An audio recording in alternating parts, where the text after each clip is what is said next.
안녕하세요. 오늘은 동적계법 예제 길찾기에 대해서 설명을 해보겠습니다. 제가 사실 지금 출근하기 전인데 아침 일찍 새벽에 일어나서 이 자료를 작성을 했어요.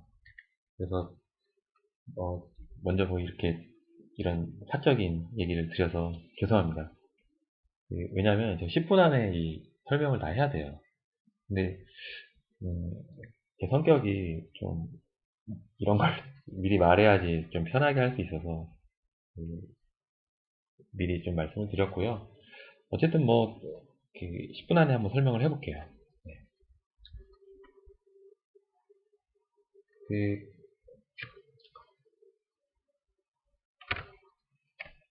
자, 동적계법이 뭔지 한번 위키피디아의 설명을 보시면 좀 어렵게 나와 있어요. 여러 개의 하위 문제들을 먼저 나누어서 푼 다음에 그것들을 결합해서 최종적인 목적에 도달하는 것이다. 이렇게 설명이 돼요. 그런데 음, 이거는 예를 들어 설명하면은 되게 간단해요. 여러분들이 1부터 100까지 더하는 작업을 하고 있다 그러면은 반드시 1부터 10까지 더하는 작업은 해야 돼요. 그렇죠? 그런데 물론 뭐 1부터 100까지 더하기 위해서 1부터 10까지 더하는 작업을 여러 번 할 필요는 없겠지만 문제가 복잡해지면 1부터 10까지 더하는 작업을 여러 번 할 경우가 생길 수도 있습니다. 그랬을 경우에 한 번 계산해 놓은 1부터 10까지 더한 작업을 나중에 반복해서 다시 계산하진 않겠다는 것입니다. 시간을 세이브하겠다는 것이죠. 그래서 이미 한 번 계산한 하위 문제들은 그 결과를 저장해 놓고 나중에 그 작업이 필요할 경우에는 그것을 그냥 그 답을 그대로 가져다 쓰겠다는 것이에요. 지금 촉박한 시간에 제가 여담이지만 소프트웨어 프로그래밍에 있어서의 가장 중요한 개념이 재사용입니다. 함수라는 것이 뭐예요? 한 번 로직을 내가 작성해 놓고 그 로직을 다시 쓰는 것이 아니라 그 로직을 다시 처음부터 만드는 것이 아니라 만들어진 로직을 재사용해서 부르는 것이죠. 네. 그러나 이 경우에 시간적인 것을 세이브할 수는 없어요. 근데 동적계법은 그 로직을 갖다 쓰는 게 아니라 그냥 답을 가져다 쓰겠다는 것입니다. 조금 다르죠? 네, 참고하시고요. 이 자료는 제가 그냥 새로 만든 것이 아니라 사실은 다른 분의 사이트를 참조해서 만들었어요. 제가 그분 성함을 몰라서 이렇게 그 사이트 주소만 가져왔는데 양해의 말씀을 드리고요. 이 사이트 좋은 내용이 상당히 많으니까 여러분들 한번 기억하셨다가 많이 방문하시길 바랍니다. 자, 길찾기 문제는 정직사각형의 도시에서 출발지부터 목적지까지 가는 모든 경우의 수를 구하는 문제입니다. 단, 한 번 지난 경로는 다시 지나지 않고요. 그리고 이 예제에서는 집에서 회사까지 가는 경로를 구하는 것이고 X는 지나갈 수 없는 길이에요. 이 문제를 풀기 위해서는 일단 저희가 보고 있는 이 도면을 2차원 배열로 만들 필요가 있습니다. 컴퓨터로 프로그램을 하기 위해서는 항상 2차원 배열로 바꾸는 작업이 필요하겠죠. 그래서 1은 지나갈 수 있는 길이고요. 0은 지나갈 수 없는 길입니다. 문제는 크게 두 가지 방법으로 풀 수가 있어요. 첫 번째는 재기적 방법이고 두 번째는 저희가 제목에서 말씀드린 동적 프로그래밍 방법입니다. 어, 재기적 방법은 오히려 조금 더 복잡할 수 있어요. 일단 시작을 집에서부터 합니다. 아니, 회사에서부터 시작합니다. 회사에서부터 시작을 하는데 어떻게 하냐면은 무조건 왼쪽과 위로 올라가는 거예요. 근데 왼쪽을 먼저 가요. 그러다가 0이 나와서 막히면 이제 위로 올라갑니다. 그리고 또 왼쪽으로 가다가 아예 막혀버리면 또 위로 올라가요. 그러면은 집에 도착하겠죠? 집에 도착하면 이전에 자기가 있었던 곳으로 돌아갑니다. 네. 돌아가는데 돌아가도 또 왼쪽으로 갈 수가 없겠죠? 그럼 또 돌아가요. 또 돌아가고 또 돌아갑니다. 그럼 돌아가다 보면 이제는 위로 올라갈 수 있겠죠. 위로 올라가고 또 다시 왼쪽으로 갈 수 있기 때문에 또 왼쪽으로 갑니다. 그리고 또 올라가면 집이 나오는 것이죠. 그리고 집이 나오면 또 이전에 자기가 있었던 곳으로 돌아가고 또 돌아가고 또 돌아가고 또 위로 올라가고 또 왼쪽으로 가고 위로 올라가고 계속 이렇게 가는 거예요.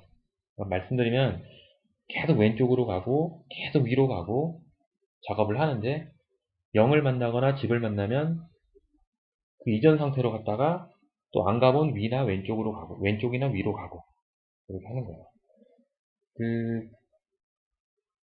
이 코드로 어떻게 표현할지 딱 그려지시나요? 사실 저도 잘 안 그려져요. 그래서 이제 여러분들이 뒤에 코드를 보시면 좀 더 이제 이해를 하실 수 있습니다. 접근 방법은 이렇다는 것이죠. 두 번째는 그 동적 계획법에 의해서 푸는 건데요. 동적 계획법은 집에서부터 출발합니다. 지금 아까 제가 회사에서부터 출발한다고 그 제기적 방법에 대해 말씀드렸는데 어차피 경로는 똑같기 때문에 어느 쪽에서 출발하건 상관은 없습니다. 그러니까 동적 계획법 집에서 출발하면은 자, 그냥 오른쪽으로 쭉 가는 거예요. 오른쪽으로 쭉 가는데 지금 보시면 자, 여러분들 오른쪽으로 쭉 가실 때 오른쪽으로 쭉 갔을 때 그 전 단계에 도달할 수 있는 경우가 몇 가지인가요? 한 가지죠. 이 전 단계의 위치까지 도달할 수 있는 경로에서는 한 가지예요. 지금 상태에서 자기 처음에 출발 상태니까 뭐 어떤 경우가 존재하는 게 아니죠. 그냥 한 가지 경우밖에 없습니다. 그리고 그 집에서 현재 자기가 있는 위치까지 오는 방법도 한 가지죠. 그러니까 달리 말씀드리면 이전 상태에서 현재 자기 상태까지 오는 경우의 수하고 그거는 한 가지밖에 없어요. 그리고 그 이전 상태까지 도착하는 경우의 수, 걔를 더한 게 현재 자기가 있는 위치까지 도달하는 경우의 수가 되는 거예요. 아시겠죠? 즉, 다시 말씀드리면 동적 계획법은 이전 상태까지 도달한 경우의 수에 대해서 반복적으로 계산하지 않고 이미 기억해놨던 값을 계산하게 됩니다. 한번 볼까요? 지금 이 그림은 동적 계획법에서 그 노드를 지나간 순서가 이렇게 좌에서 우로 쭉 갔다가 다시 밑으로 한번 내려가고 또 좌에서 우로 한번 갔다가 다시 밑으로 내려가고 이 흐름을 제가 보여드리기 위해서 그려놓은 것이에요. 리커시브에 비해서 상당히 그 시간 복잡도가 낮죠? 얘는 그냥 우측 열과 행과 열 곱한 것이 연산량이 되고요. 이거는 뭐 상당히 많아지겠죠. 자, 여기 보시면 동적계획법 아까 보셨던 그림인데요. 자, 한번 어떻게 계산하는지 봐요. 제가 말씀드렸죠.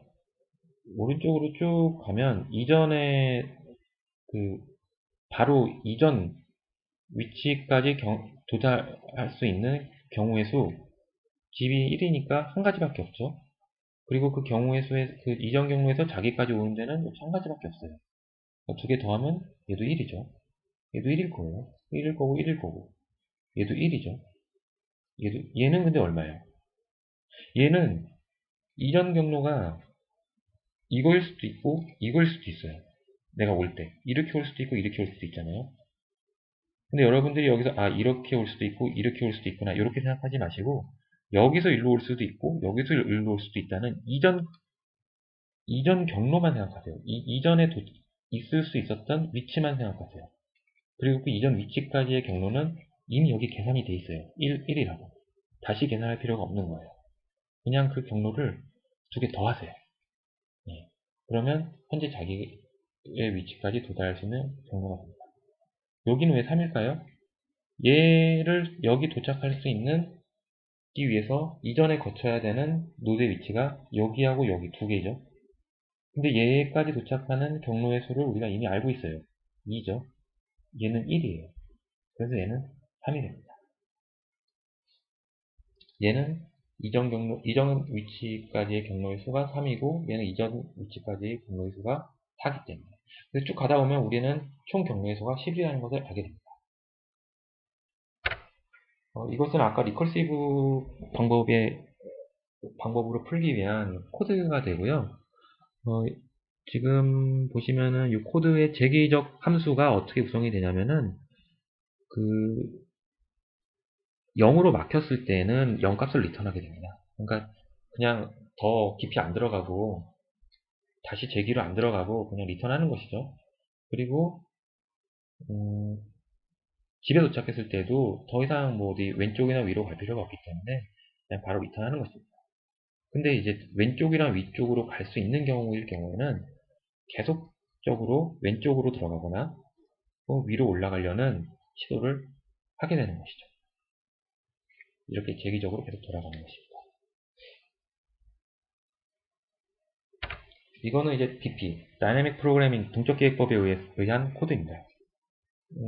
코드를 보시면은 일단 외곽 쪽에 있는 데이터는 다 그러니까 패스가 이제 아까 최종적으로 경로의 수가 표기되는 2차원 배열이에요.